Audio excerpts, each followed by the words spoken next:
Hello friends, welcome to Nimathu's kitchen. Friends, இன்றைக்கி நம்ம வீடியோவில் இட்லி, தோசை, பூரி, சப்பாத்திக்கு சூப்பரான சைடிஷ் சென்னா கிரேவி எப்படி செய்கிறதுன்னு தாங்க பார்க்க போகிறோம். இப்போ வாங்க வீடியோக்குள்ளே போகலாம்.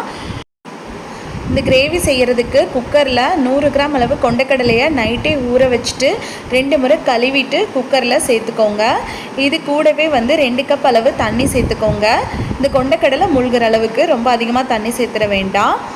இது கூட கொஞ்சமாக உப்பு சேர்த்துட்டு நல்லா கலந்து விட்டுக்கோங்க. கலந்து விட்டுட்டு குக்கர் மூடி மீடியம் ஃப்ளேமில் 4 விசில் விட்டு எடுத்துக்கோங்க. இப்போ இது வேகட்டும். அதுக்குள்ளே நம்ம மசாலா ரெடி பண்ணிடலாம். அதுக்கு மிக்ஸி ஜாரில் 1/4 கப் அளவு தேங்காய் எடுத்துக்கோங்க. 2 ஸ்பூன் அளவுக்கு வறுத்த வேர்க்கடலை எடுத்துக்கோங்க. வேர்க்கடலை பச்சையாக இருக்கக்கூடாது, நல்லா வறுத்துட்டு அப்புறம் சேர்த்துக்கோங்க. பச்சை வேர்க்கடலையாக இருந்தால் 1/4 டீஸ்பூன் சோம்பு, 1/4 டீஸ்பூன் மிளகு, 1/2 டீஸ்பூன் ஜீரகம், 1 பச்சை மிளகாய், 2 தக்காளி, இது எல்லாத்தையும் சேர்த்துட்டு நல்லா மைய அரைச்சி எடுத்துகிட்டு வந்துடலாம். தேவைப்பட்டால் கொஞ்சமாக தண்ணி சேர்த்து இந்த அளவுக்கு நல்லா மைய அரைச்சி எடுத்துகிட்டு வந்துடுங்க.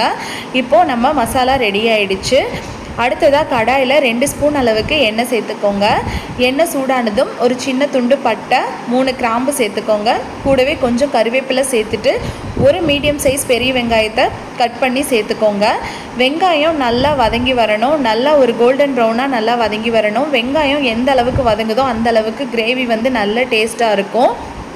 இப்போ பாருங்கள், வெங்காயம் நல்லா வதங்கிட்டுருக்கு. கலர் கொஞ்சம் கொஞ்சமாக சேஞ்ச் ஆகிட்டுருக்கு. இப்போது இந்த சமயத்தில் நம்ம இஞ்சி பூண்டு பேஸ்ட்டை சேர்த்துக்கலாம். வெங்காயம் வதங்கும் போதே அதையும் சேர்த்து வதக்கி விட்டுறலாம். இப்போது 1 டீஸ்பூன் அளவுக்கு இஞ்சி பூண்டு சேர்த்து நம்ம இதை வதக்கிக்கலாங்க. இஞ்சி பூண்டு பேஸ்ட்டோட பச்சை வாசனை போகிற வரைக்கும் நல்லா வதக்கி விட்டுக்கோங்க. இப்போ பாருங்கள், வெங்காயமும் நல்லா வதங்கிடுச்சு. இஞ்சி பூண்டு பேஸ்ட்டோட பச்சை வாசனையும் போயிடுச்சு. இப்போ நம்ம அரைச்சி வச்ச மசாலாவை இதில் சேர்த்துடலாம். சேர்த்துட்டு நல்லா கலந்து விட்டுக்கோங்க. ஒரு 2 நிமிஷம் மசாலா நல்லா மிக்ஸ் ஆகிற மாதிரி நல்லா வதக்கி விட்டுக்கோங்க. இப்போ பாருங்கள், மசாலா நல்லா வதக்கி விட்டாச்சு.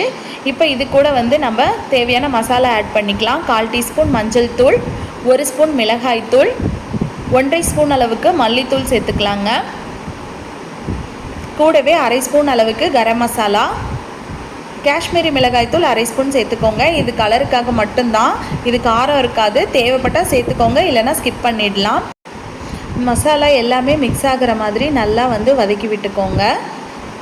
இப்போ இது கூட நம்ம ஏற்கனவே வேக வச்சு வச்சுருக்க கொண்டைக்கடலையை சேர்த்துக்கலாங்க. இந்த வேக வச்ச தண்ணியோடைய சேர்த்து இதில் சேர்த்துக்கலாம். சேர்த்துட்டு இதை நல்லா கலந்து விட்டு பாருங்கள். இப்போ கிரேவி நல்லா திக்காக இருக்குது. நம்ம ஏற்கனவே வேர்க்கடலை, தேங்காய் எல்லாமே சேர்த்து நம்ம அரைச்சிருக்கோம். அதனால் கிரேவி வேகும்போது இன்னுமே திக்காகும். அதனால் இந்த கிரேவிக்கு தேவையான அளவு தண்ணி சேர்த்துக்கலாங்க. உங்களுக்கு எந்த அளவுக்கு தண்ணி வேணுமோ அந்த அளவுக்கு சேர்த்துக்கோங்க. நான் இன்றைக்கி சப்பாத்திக்கு சாப்பிட்றதுனால கொஞ்சம் திக்காகவே செஞ்சுக்க போகிறேன். பாருங்கள், நான் இந்த அளவுக்கு 1 கப் அளவு தண்ணி சேர்த்துட்டு நல்லா கலந்து விட்டுக்கலாங்க. எனக்கு இந்த அளவுக்கு திக்னஸ் இருந்தால் போதும். இது கிரேவி நல்லா கொதித்து வரும்போது இன்னமும் கொஞ்சம் திக்காகி வரும். இப்போ இதை நல்லா கலந்து விட்டுட்டு நம்ம தேவையான அளவு உப்பு சேர்த்துக்கலாம். ஏற்கனவே நம்ம கொண்டைக்கடலை வேக வைக்கும்போது உப்பு சேர்த்துருக்கோம். அதனால் இப்போ தேவையான அளவு மட்டும் உப்பு சேர்த்துக்கோங்க. இப்போ உப்பு காரமெல்லாம் செக் பண்ணிக்கலாம். செக் பண்ணிவிட்டு இந்த குழம்பு நல்லா கொதிக்கட்டும். இப்போ பாருங்கள், நல்லா கொதிக்க ஆரம்பிச்சிருச்சு. இப்போ மூடி போட்டு ஒரு 5 நிமிஷம் மீடியம் ஃப்ளேமில் நல்லா கொதிக்க விட்டு எடுத்துக்கலாம். அதனோட எண்ணெயெல்லாம் நல்லா பிரிஞ்சு வரணும். அந்தளவுக்கு நல்லா கொதிக்கட்டும்.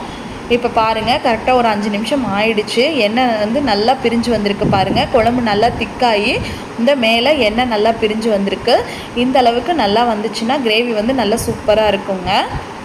இப்போ எல்லாத்தையும் நல்லா கலந்து விட்டுக்கோங்க. கலந்து விட்டுட்டு இப்போ கடைசியாக மல்லி இலை தூவி அடுப்பை ஆஃப் பண்ணிடலாங்க. அவ்வளோதான், சூப்பரான நமக்கு சன்னா மசாலா கிரேவி ரெடி ஆகிடுச்சுங்க. இது இட்லி, தோசை, சப்பாத்தி, பூரி கூட சாப்பிட்றதுக்கு ரொம்பவுமே டேஸ்ட்டாக இருக்கும். ஃப்ரெண்ட்ஸ், நீங்களும் இந்த சன்னா மசாலா கிரேவி ரெசிபியை ட்ரை பண்ணி பாருங்கள். ட்ரை பண்ணி பார்த்துட்டு எப்படி வந்துச்சுன்னு உங்கள் கமெண்ட்ஸ்களில் சொல்லுங்கள். உங்களுக்கு இந்த வீடியோ பிடிச்சிருந்துச்சுன்னா வீடியோக்கு ஒரு லைக் பண்ணிவிட்டு நம்ம சேனலை சப்ஸ்கிரைப் பண்ணி சப்போர்ட் பண்ணுங்கள். உங்கள் ஃப்ரெண்ட்ஸ் அண்ட் ஃபேமிலிக்கு இந்த வீடியோ தேவைப்பட்டுச்சுன்னா கண்டிப்பாக ஷேர் பண்ணுங்கள். மீண்டும் அடுத்த வீடியோவில் பார்க்கலாம். தேங்க்யூ.